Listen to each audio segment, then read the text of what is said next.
Me llamo Lucía Morales García. Tengo 18 años. Vivo en la Ciudad de México, en un departamento pequeño del sur, donde el ruido del periférico nunca termina y el olor a tacos al pastor se cuela por la ventana por las tardes. Soy la mayor de 3 hermanos, hija de 2 personas que trabajaron turnos que parecían infinitos para que yo pudiera tener una oportunidad distinta. Hoy, una semana antes de empezar la universidad, me siento como si me hubieran arrancado el aire del pecho. Antes de seguir, si te gustan las historias reales que llegan al alma, por favor considera suscribirte. Contar esto en voz alta es más difícil de lo que imaginé, pero tal vez alguien necesite escucharlo. Mi vida hasta ahora había sido una sucesión de pequeñas renuncias y grandes esperanzas. Estudié siempre con libros prestados y noches de insomnio, exámenes, tutorías en la biblioteca municipal, el esfuerzo de niñas que no sabían muy bien cómo pedir ayuda. Conseguí una beca casi completa para estudiar medicina en una universidad pública de la ciudad. La noticia llegó un jueves lluvioso, y yo lloré en el baño de la escuela porque no creía que fuera real. Esa beca fue la columna vertebral de todo lo que planeé: mi nombre en la lista de admitidos, las llamadas para orientación, la mochila nueva que me regalaron mis tías, la promesa de que saldríamos de todos los apuros.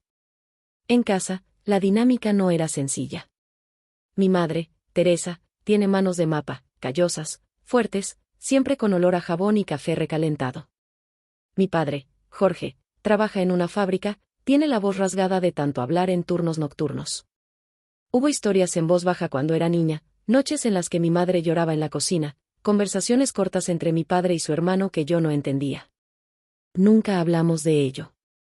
Fue en esa costura de silencios donde crecí. Aprendí a no preguntar demasiado, a no ocupar espacio emocional para no provocar terremotos. Era imposible no comparar el trato según el sexo.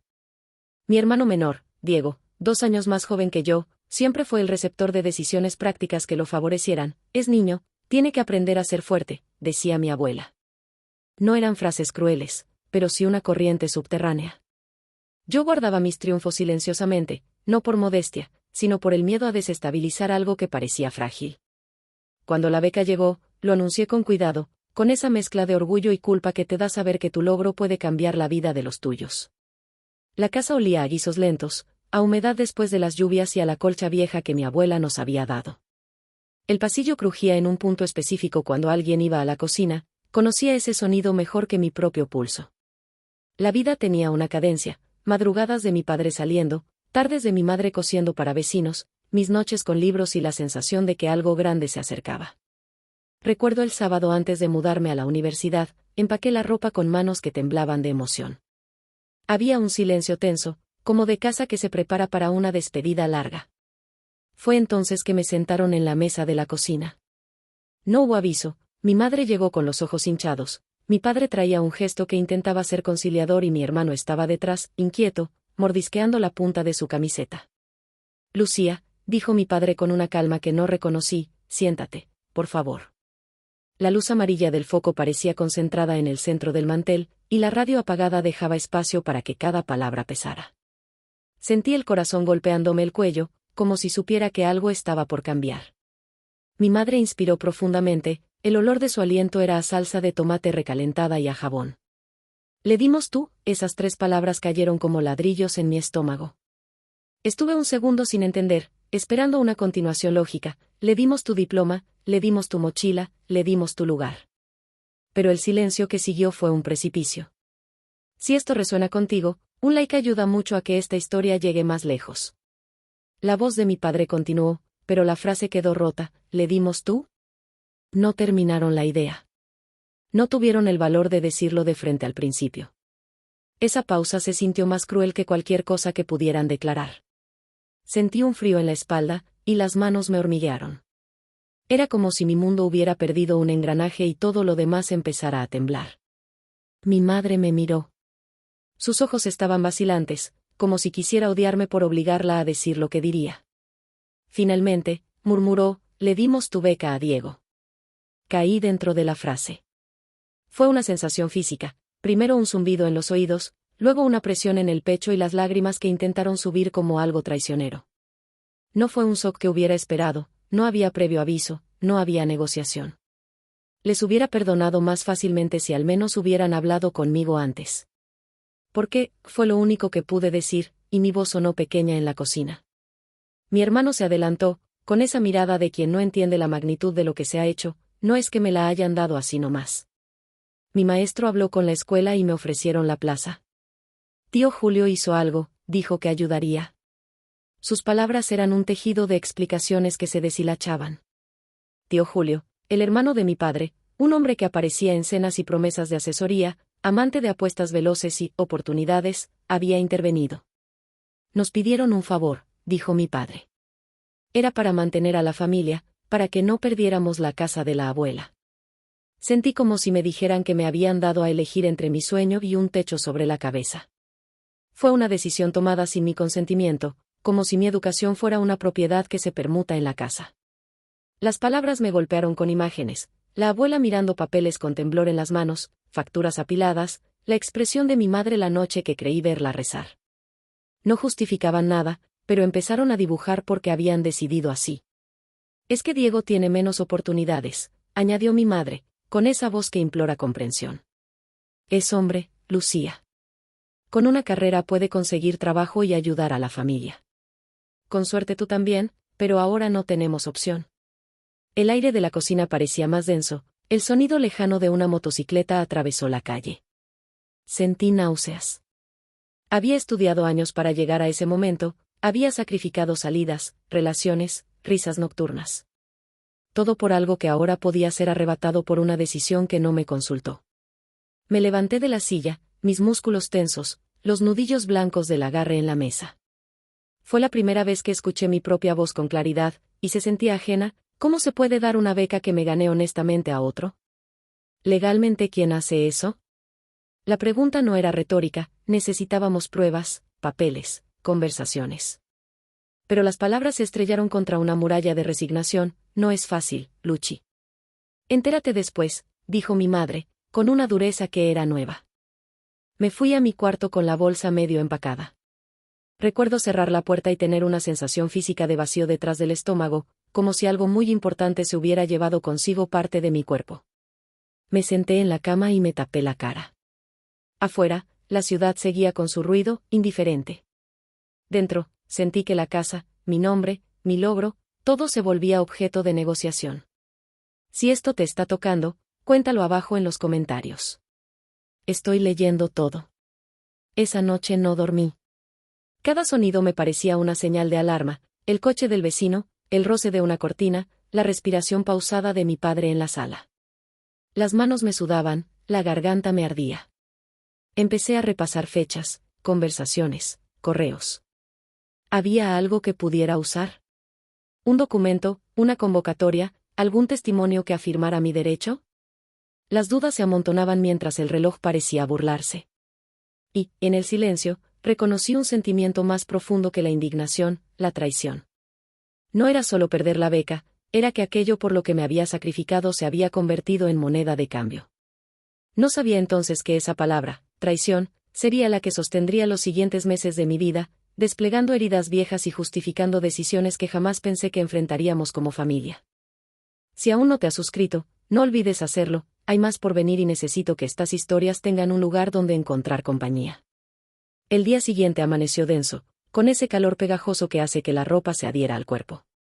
Fui a la universidad para buscar respuestas, impresos, ventanillas, correos electrónicos. La oficina de la beca estaba repleta de estudiantes, y el olor a plastificadora y café instantáneo me siguió hasta la fila. Mi corazón latía como si hubiera corrido una carrera, la gente miraba la pantalla de sus teléfonos y yo esperaba que alguno de esos teléfonos tuviera la confirmación de la injusticia. Necesito ver archivos de admisión, dije en la ventanilla. La mujer detrás del vidrio me miró con profesionalidad acostumbrada. ¿Nombre completo?, preguntó. Le di mi nombre y mi número de expediente. Sus dedos teclearon. Ella me explicó con una calma administrativa, hay una lista de espera, plazas finales y convenios con comunidades. A veces se reubican plazas por situaciones de emergencia familiar. Esa frase me dejó clavada. ¿Y cómo se puede revertir eso?, insistí. Hay un proceso, pero requiere documentación y plazos, respondió. La burocracia tiene una textura, formularios que huelen a tinta, sellos que golpean el papel con una autoridad tranquila.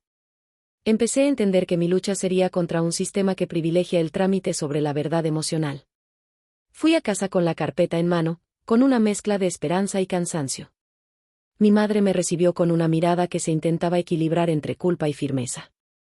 «Sabes que lo hicimos por la casa», volvió a decir. «Si la abuela pierde la casa, ¿qué haremos?» No podíamos arriesgarnos. Para entender, tuve que aceptar un mapa de prioridades diferente al mío. Su miedo era tangible, no teatral. El temor a no tener techo, a que la abuela quedara desamparada, esa imagen de mi abuela sola, sin el techo que peleó para mantener, era suficiente impulso para que hubieran actuado así. Pero saberlo no quitó el dolor. La pelea fue inevitable. Se dieron palabras que dolieron, acusaciones que se intercambiaron como cuchillos. «Siempre estás pensando en ti», dijo mi madre en un momento de desesperación. «¿Crees que no pensamos en ti?» Creímos que era lo correcto. Yo quise gritar que mi derecho había sido pisoteado. Quise decirles que no era un sacrificio que me pidieran, era una decisión que me robaron. Salí de la casa y caminé sin rumbo por la colonia. El asfalto olía a gasolina y a pan recién horneado. No hubo consuelo en la ciudad esa tarde. Esa noche recibí un mensaje de Diego: «Luchi, sé que todo está difícil, pero no quise nada de esto. Tío Julio habló con la universidad y me dijeron que podía entrar por él. No sabía qué significaba quitarte la beca». Sus palabras intentaban lavar las manos, pero era claro que él había aceptado el favor. Lo que dolía no era solo la acción de mis padres, sino la complicidad silenciosa de un hermano al que había cuidado en tantas noches de fiebre. Decidí no quedarme de brazos cruzados. Hice copias, junté correos, busqué conversaciones antiguas. Había emails de confirmación, un archivo con mi puntaje en el examen, mensajes con profesores que felicitaban mi desempeño. Todo aquello me daba una cierta legitimidad administrativa, pero la universidad me recordó que las decisiones de reasignación de plazas podían ser difíciles de revertir si ya se habían hecho movimientos administrativos. «Hay que apelar en 5 días hábiles», dijo la funcionaria. El tiempo jugaba en mi contra. Empecé a dormir peor. El cuerpo me avisaba con noches en vela, manos frías, bultos de tensión en la mandíbula. Empecé a tomar pastillas para la ansiedad que recuerdo haber aceptado como si fueran un metal más con el que me estaba forjando. Me encontraba en el espejo y no reconocía mis ojos. La noche los volvía 2 pozos abiertos, y las ojeras parecían mapas. Sentía culpa por ser la que reclamaba, por romper el equilibrio familiar que tanto esfuerzo costó mantener. Fue entonces cuando descubrí algo más: papeles escondidos en la caja de las herramientas de mi padre, facturas de apuestas y préstamos. «Azar y más», decía una hoja con una caligrafía apretada, y al lado, el nombre de tío Julio. Mi padre había pedido ayuda para cubrir deudas. Las promesas de tío Julio no eran meramente de buena voluntad, tenían un precio.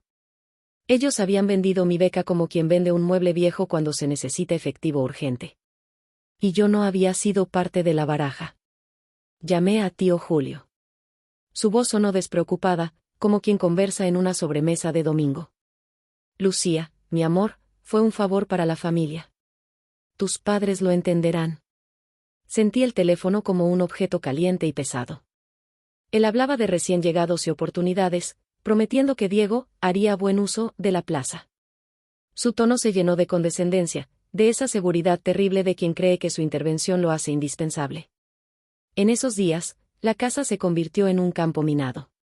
La abuela miraba las cosas con ojos que hablaban de historia y memoria. «No sabía que esto llegaría tan lejos», me dijo una vez, con la voz flaca. Sus manos, temblorosas, sostenían una taza con café que ya no tenía sabor. Me di cuenta de que habían tomado una decisión por miedo, no solo por maldad. Y el miedo justificaba, a sus ojos, lo que a mí me parecía un robo. Intenté conversar con Diego en privado. Él se abrió a regañadientes. «No quise herirte. Me ofrecieron un examen preparatorio, me prometieron un camino. ¿Qué podía hacer? Acepté porque pensé que era buena para mí». Sus ojos evitaban los míos. Busqué en su rostro a ese niño que le leía cuentos antes de dormir, ya no estaba. Había algo en el que parecía haber pactado con la culpabilidad por sobrevivir. La apelación fue presentada con papeles impresos y firmas. Llevé testimonios de profesores, capturas de pantalla de correos y mi expediente. Cada documento fue un latido que quería volver a recuperar. La universidad respondió con la fría cortesía de una institución: «El caso será revisado. Por favor, esperar aviso». Esperar se volvió una agonía. No sabía si luchar significaba perder más familia o ganar mi futuro. La tensión dobló mi pecho. Una noche me encontré en la azotea de la casa, mirando la ciudad como un océano de luces. Las estrellas estaban opacas por la contaminación, y los olores de la cantina de abajo subían en espirales. Me pregunté si realmente quería lo que había logrado, si valía la pena pelear por algo que exigía tanto. La respuesta fue inmediata, sí. No por orgullo, sino por coherencia. No podía permitir que lo que había construido con mi esfuerzo personal se vendiera como una pieza de cambio. Si esto te hace recordar algo, comparte en los comentarios. Tu experiencia me ayuda a no sentir que estoy sola en esto. Si llegaste hasta aquí, gracias por quedarte. No olvides suscribirte si quieres oír cómo continúa esta historia, hay capítulos que duelen más que este. La revisión administrativa tardó 2 semanas. Cada amanecer era un puñal de incertidumbre.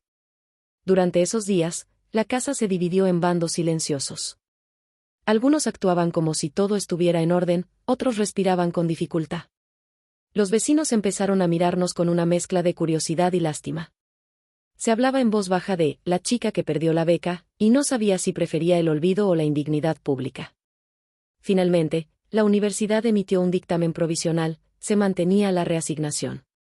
Sus argumentos se apoyaban en circunstancias familiares y en una supuesta amenaza a la continuidad de la vivienda familiar debido a deudas.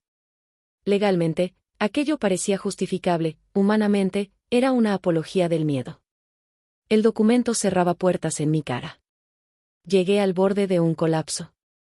Tuve una sensación física de ahogo, como si mis pulmones estuvieran envueltos en plástico. Lloré hasta quedarme sin lágrimas. Mi abuela fue la primera en romper la calma. Le pidió a mi madre que viniera a su cuarto. Yo escuché la conversación tras una puerta entreabierta, y lo que oí me destrozó de otra manera. Teresa, no puedes dejar que esto nos destruye. No podemos vivir con esa culpa.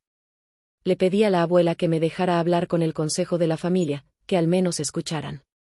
Ella accedió con una mirada que parecía decir, haz lo que sea necesario, y ahí empezó un juicio que no me correspondía pero que tuve que enfrentar.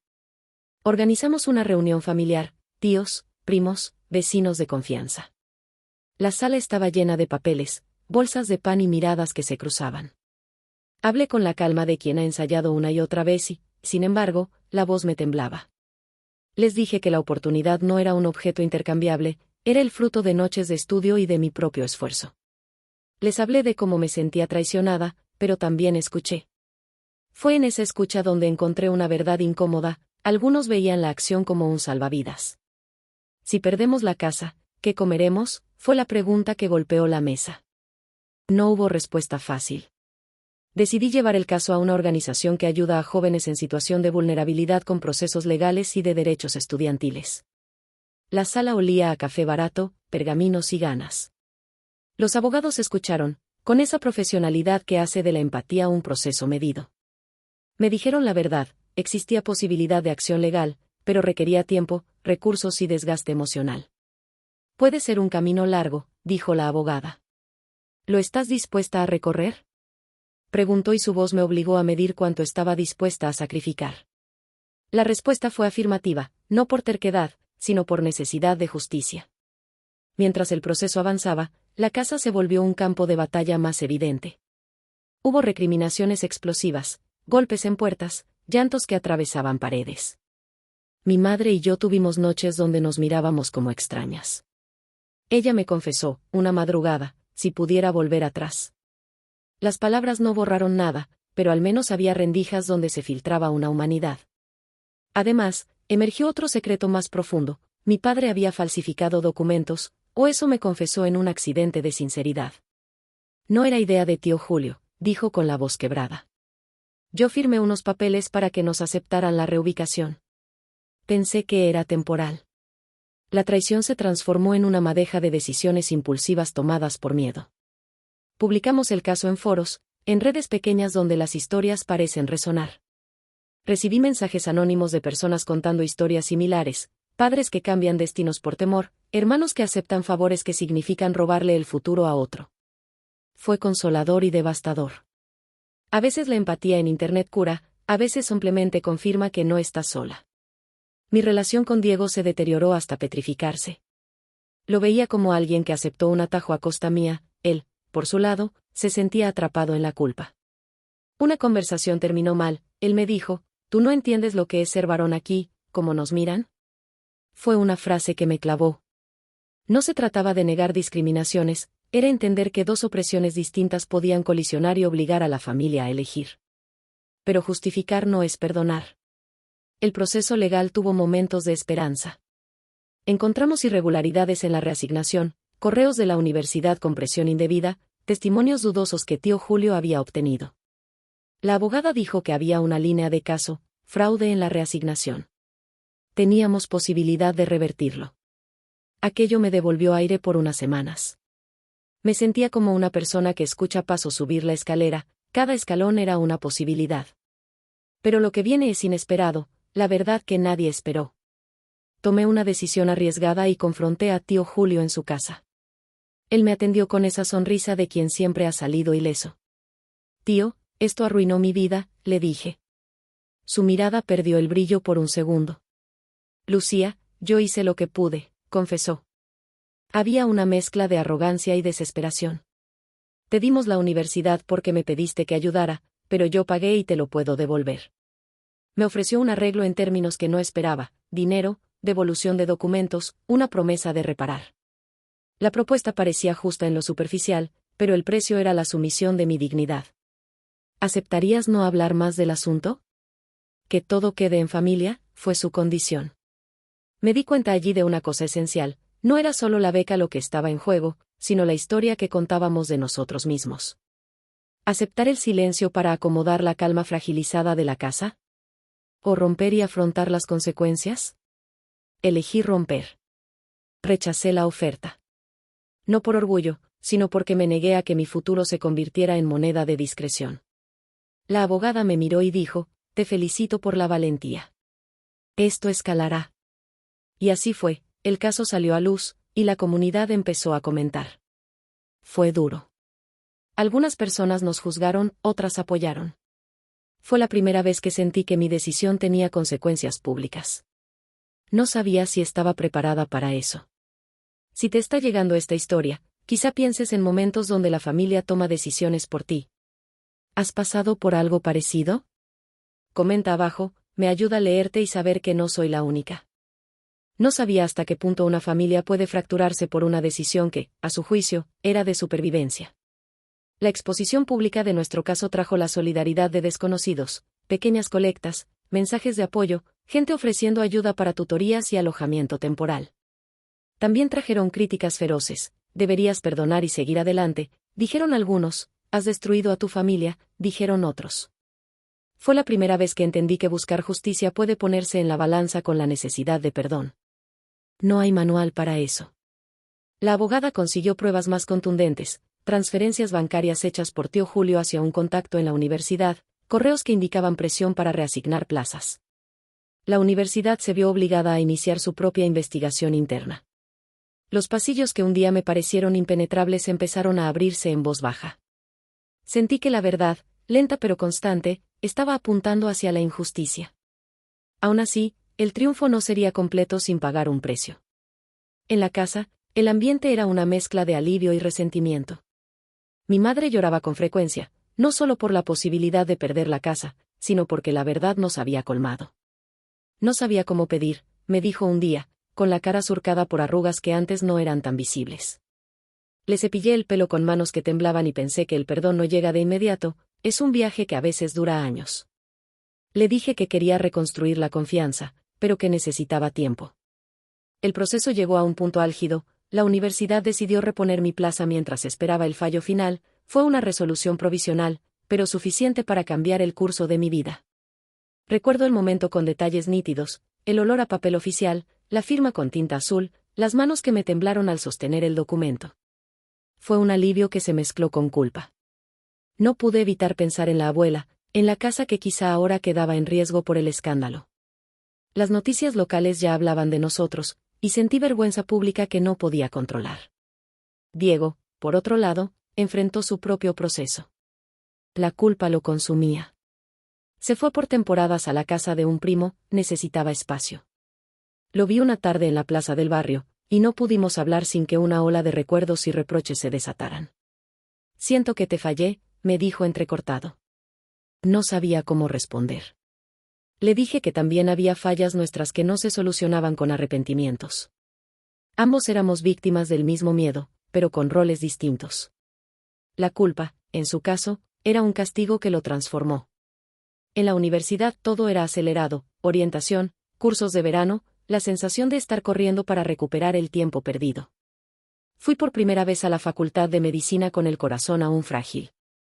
La hospitalidad de los profesores fue fría pero profesional, algunos estudiantes miraron con una mezcla de curiosidad y envidia.